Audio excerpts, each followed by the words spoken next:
सवाल जो है वो यूट्यूब पर लाइव हमारे एक दर्शक ने पूछा है। इनका नाम है जॉन और इन्होंने कोल इंडिया पर राय जाननी चाहिए। जॉन का सवाल है कि इन्होंने जो बाइंग प्राइस है वो 410 की इनकी बाइंग प्राइस है। कोल इंडिया हम देख रहे हैं कि आज तो दबाव है स्टॉक में। पिछले 5 ट्रेडिंग सेशन से भी हम देख रहे हैं कि फ्लैट कारोबार है। 1 महीने में लगभग 10% चला है ये स्टॉक का। हालांकि इनकी बाइंग प्राइस है अभी भी 20 रुपये 15-20 रुपये आसपास नीचे ही है। 410 की बाइंग प्राइस के हिसाब से गौरांग सर, कोल इंडिया पे क्या राय बन रही है?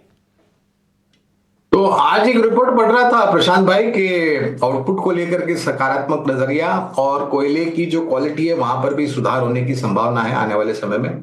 खपत को लेकर के कोई ऐसे प्रश्न चिन्ह करीब के समय में तो नजर नहीं आता है। बुनियादी तर्क के आधार पर हमारी बने रहने की राय है। अगर ऊपरी स्तर पर निवेश है तो इस स्तर पर नहीं, लेकिन अगर गिरावट आती है तो थोड़ा बहुत और जोड़ सकते हैं। हमारे साथ फोन लाइन पे जुड़े हुए हैं। हमारे साथ दरअसल ये यूट्यूब का सवाल है, चंद्रपुर से प्रमोद राव का हम लेंगे। एशियन पेंट्स अजीत इन्होंने खरीदारी कर रखी है और साथ ही नवीन फ्लोरिंग में भी खरीदारी कर रखी है। 3605 नवीन फ्लोरिंग में इनकी बाइंग प्राइस है 45 शेयर। एशियन पेंट्स में 2775 ये कह रहे हैं कि इन्होंने खरीदारी कर रखी है। 35 शेयर की क्वांटिटी है। समय का मेरे पास कोई आइडिया नहीं है बिकॉज उन्होंने जवाब सवाल में पूछा नहीं है। आप नियर टर्म आउटलुक बता दें। शुक्रिया कविता। तो कविता देखिए, यहाँ पे एशियन पेंट्स और दूसरे पेंट काउंटर्स काफी टाइम से हम देख रहे हैं कि एक स्ट्रगल चल रहा है। Under performance both in terms of price action और अदरवाइज ऑल्सो फंडामेंटली भी चैलेंजेस इनको देखने को मिल रहे हैं। यहाँ पे मुझे लगता है कि नियर टर्म आउटलुक अभी भी साइडवेज टू नेगेटिव ही रहेगा जब तक कि आप 2500 के लेवल्स को डिसाइसिवली रिक्लेम नहीं कर लेते हैं एशियन पेंट्स में। उसके बाद 2800 तक के लेवल्स पॉसिबली शायद आपको देखने को मिल जाए।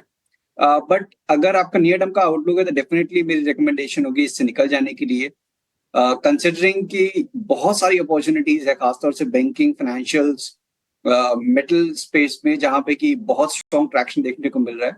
तो नियर टर्म में कोई लॉजिक नहीं है कि आप अंडर परफॉर्मिंग काउंटर के साथ बने रहें। दूसरा, नवीन फ्लोरिन डेफिनेटली यहाँ पे काफी ज्यादा स्ट्रेंथ दिख रही है। With in the chemical basket SRF, Naveen fluorine, ये दोनों लीड कर रहे हैं। एक अच्छे मूव के बाद एक पॉज देखने को मिला है, तो मेरे हिसाब से एक बाइंग अपॉर्चुनिटी है। जिनके पास पोजीशन है डेफिनेटली वो बने रह सकते हैं। 3800 मेरे हिसाब से एक स्ट्रॉन्ग बेस बन गया है, वो आपका अब स्टॉप लॉस रहेगा।